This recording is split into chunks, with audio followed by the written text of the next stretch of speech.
যাত্রী ও যানবাহনের চাপ বাড়ছে। ফেরিঘাটে যানবাহন ওঠানামায় বাড়ছে বিড়ম্বনা। অন্যদিকে তৌলদিয়া ঢাকা মাওয়া রুটে পদ্মা সেতু হয়ে নির্বিঘ্নে যাতায়াত করছে দক্ষিণ পশ্চিমাঞ্চলের মানুষ। তো এ নিয়ে জানাতে পাটুরিয়া ফেরিঘাট থেকে আমাদের সাথে যুক্ত আছেন আসাদ জামান এবং মাওয়া টোল প্লাজা থেকে যুক্ত আছেন আমাদের সাথে মাহবুব হাসান রিপন। শুরুতে চলে যাব আসাদের কাছে। আসাদ, জানাবেন যানবাহন চালক ও যাত্রীরা কি বলছেন এ নিয়ে?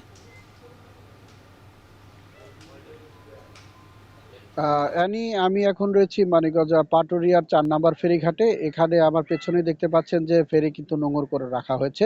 সকালবেলা থেকে আমরা এখানে দেখতে পেয়েছি যাত্রীদের চাপ কিছুটা ছিল, এখন কিন্তু সেটি নেই। অর্থাৎ খুব সহজেই কিন্তু যারা আসছেন তারা কিন্তু বেশ খুব সহজেই এই ঘাট পার হয়ে যাচ্ছেন। অপরদিকে যাত্রী এবং যানবাহন চালকদের সাথে কথা বলে যেটা জানতে পেরেছি যে মহাসড়কে কিন্তু কোনো ভোগান্তি ছাড়াই কিন্তু তারা ঘাট এলাকায় পৌঁছাতে পেরেছে এবং আসার সাথে সাথে কিন্তু তারা ফেরি পাচ্ছে।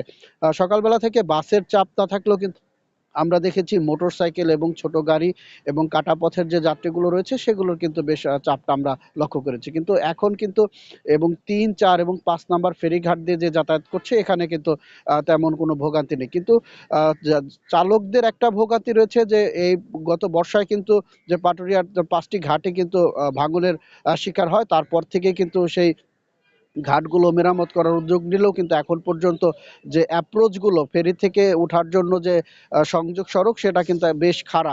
যার কারণে কিন্তু দেখা গিয়েছে যে একটু আগে একটি গাড়ি ফেঁসে গিয়েছিল।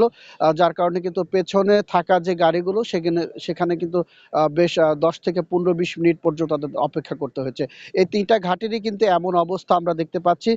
চালকরা বলছে যে যেহেতু আজ থেকে মানুষ যাতায়াত শুরু করেছে, ঈদের আগে আরো চাপ বাড়বে। সেক্ষেত্রে যদি একটা করে গাড়ি ফেঁসে যায় সেক্ষেত্রে কিন্তু অনেক সময় কিন্তু লাগে। তো এখন কিন্তু ঘাট এলাকায় সেই রকম চাপ নেই। তো এই ছিল আমার কাছে পাটুরিয়া ঘাট থেকে সবশেষ সংবাদ। অ্যানি। ঢাকা মাওয়া রুটের খবর জানতে রিপনের কাছে। রিপন, ঈদযাত্রায় মাওয়া টোল প্লাজার চিত্র কেমন দেখছেন আর কি পরিমাণ গাড়ি পারাপার হচ্ছে কিছু জানতে পেরেছেন কিনা?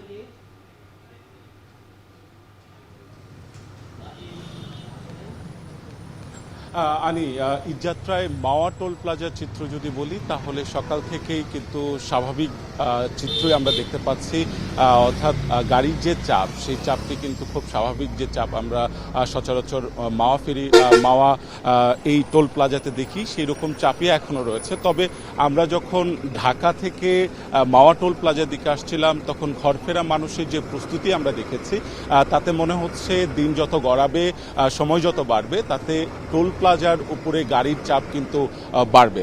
আরেকটি বিষয় সেটি হচ্ছে যে মাওয়া এবং জাজিরা এই দুই প্রান্তে 17টি টোল প্লাজা স্থাপন করা হয়েছে এবং প্রথমবারের মতো আপনাকে একটু জানিয়ে রাখি, প্রথমবারের মতো ইলেকট্রনিক টোল প্লাজার সিস্টেমও তারা চালু করেছে। এতে এই সেবাটি কিন্তু হচ্ছে সহজেই নিতে পারবেন এবং একই সাথে যারা এই ইটিসি লেন রয়েছে এই ইটিসি লেনে এই ইলেকট্রনিকভাবে তারা টোল দিতে পারবেন।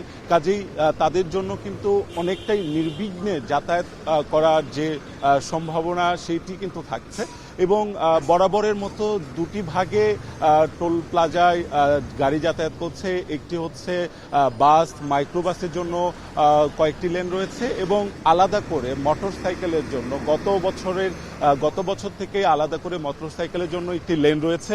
এই লেন দিয়ে মোটরসাইকেলগুলো যাতায়াত করছে। তো আমরা যে চিত্রটি দেখতে পাচ্ছি সেটি হচ্ছে যে একটি গাড়ি টোল প্লাজা অতিক্রম করতে কিন্তু 2 থেকে 3 মিনিটের মতো সময় নিচ্ছে এবং পাশাপাশি যেই চাপটা আমরা আসলে সকাল থেকে এসে দেখেছি সেই চাপটা খুব বেশি যে গাড়ির চাপ সেটি আসলে বলার সুযোগ নেই। তবে আমরা কর্তৃপক্ষের সাথে কথা বলেছি, তারা সব ধরনের প্রস্তুতি রেখেছেন, আমাদেরকে জানিয়েছেন এবং একই সাথে এই রুটে যাতায়াত যাতে অনেক বেশি স্বাচ্ছন্দ্যে করা যায় সেই জন্য তারা কিন্তু পুরো রুটেই তাদের যে কর্মপরিকল্পনা সেটি সাজিয়েছেন। আমার কাছে ঢাকা মাওয়া রুটে এই ছিল সবশেষ। মাওয়া টোল প্লাজা থেকে যুক্ত ছিলেন সহকর্মী মাহবুব হাসান রিপন। এদিকে লঞ্চে ঈদযাত্রার খবর জানাতে সদরঘাট থেকে